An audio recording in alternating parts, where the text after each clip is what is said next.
Hey, it's Joe Crump. You know, are you religious, agnostic, atheist? It really doesn't matter. Do you have like religious beliefs? I've got a message for you. And the message is there are people out there like Richard Dawkins, atheists, convincing people that there's no God and get that militant atheism, right?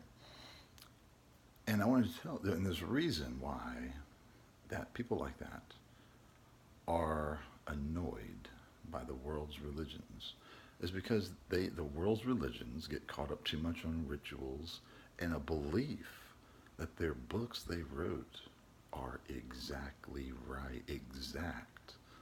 And that's where the religious people from the past are wrong, okay?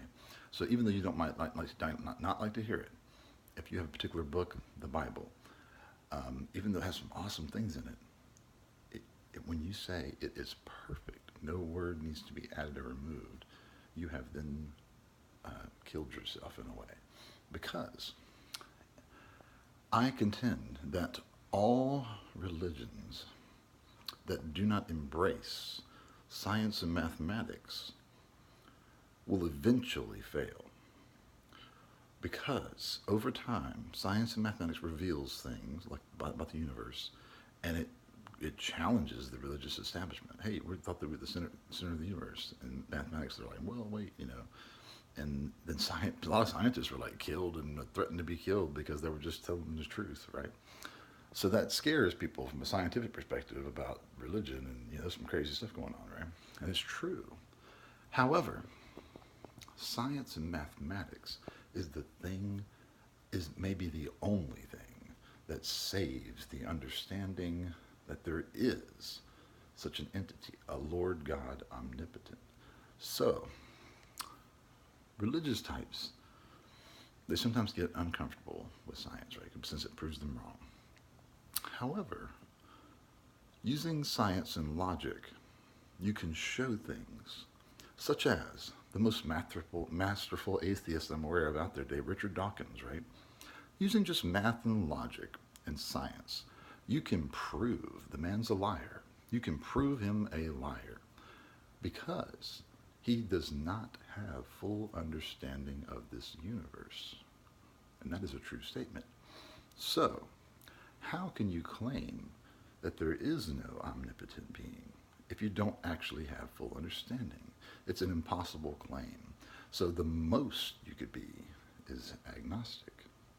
So if his purpose is to be militant atheist just to go against the religions of the day, it is the wrong way to go about it because he could then help instead of hurt, right?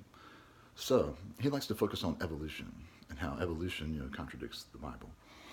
And evolution contradicts these books because the books are not perfect. So all the religions that are going to say, no, our book's perfect or whatever, eventually these scientists and atheists are going to crush this. They're going to crush it. Artificial intelligence is going to crush all these things, right? These religious texts. And the way to save it is to admit it's not perfect. It was written down, they did the best job they could. They were onto something, but it's not perfect. So, just as the fact that I can prove the man that is challenging things, I can use science and mathematics to prove Richard Dawkins is a liar. He cannot possibly be an atheist. Logically, it is not possible because he would contradict himself. Because he would then say, I have full understanding, and therefore I know that there's no Lord God omnipotent. Only a Lord God omnipotent would have full understanding. So either the man is claiming he is the Lord God omnipotent, or he's actually an agnostic. This is logic, right? If you don't embrace logic, then you won't have a fight here. He'll attack you on evolution, and you'll get confused, and you'll lose the fight. But evolution, you then say to Richard Dawkins, evolution, are we not having an increase of understanding?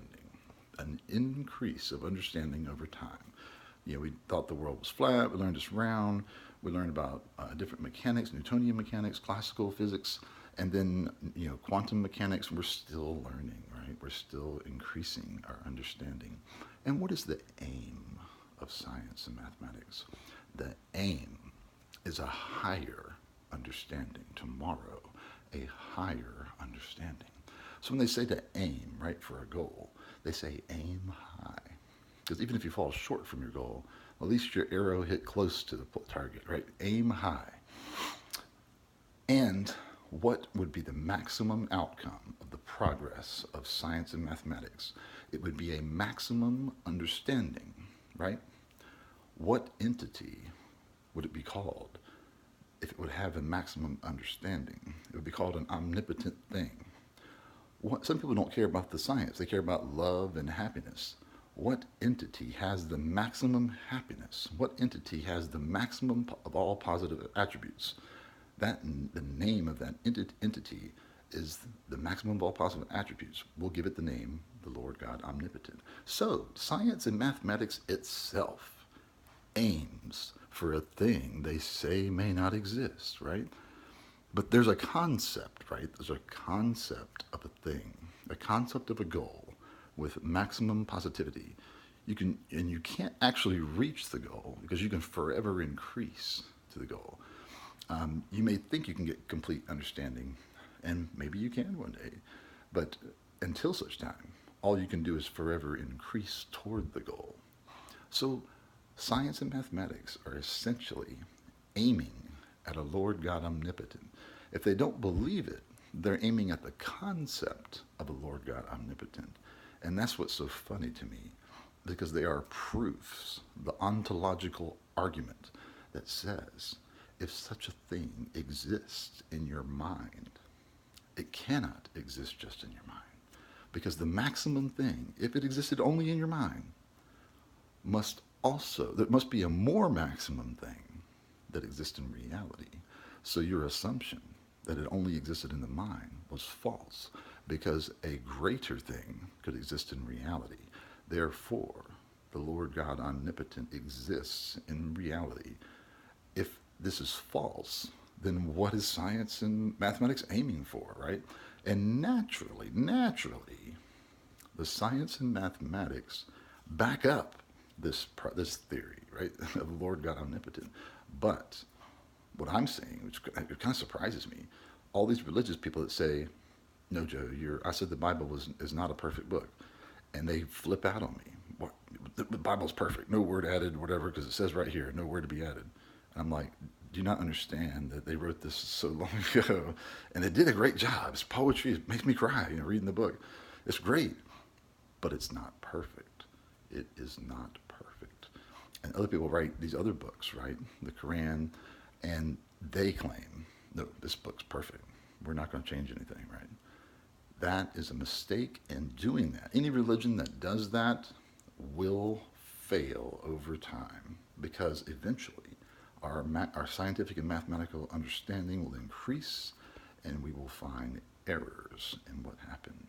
When artificial intelligence comes around, if we can't find it ourselves, the artificial intelligence will be like, this is a mess. Look at all these problems, whatever, contradictions, and things don't make sense. So it's just so true. People put their own perspectives in different books of the Bible, and it is not perfect. So all you have to do is embrace the language of science and mathematics, and through it proves there is a Lord God Omnipotent, and it proves that Richard Dawkins would either have to be a liar, or secretly is actually an agnostic. And I would contend, based on the ontological argument, that he can't be even agnostic if his goal is to eventually have, for humanity, a highest understanding. So let's aim high. Let's aim for the Lord God Omnipotent.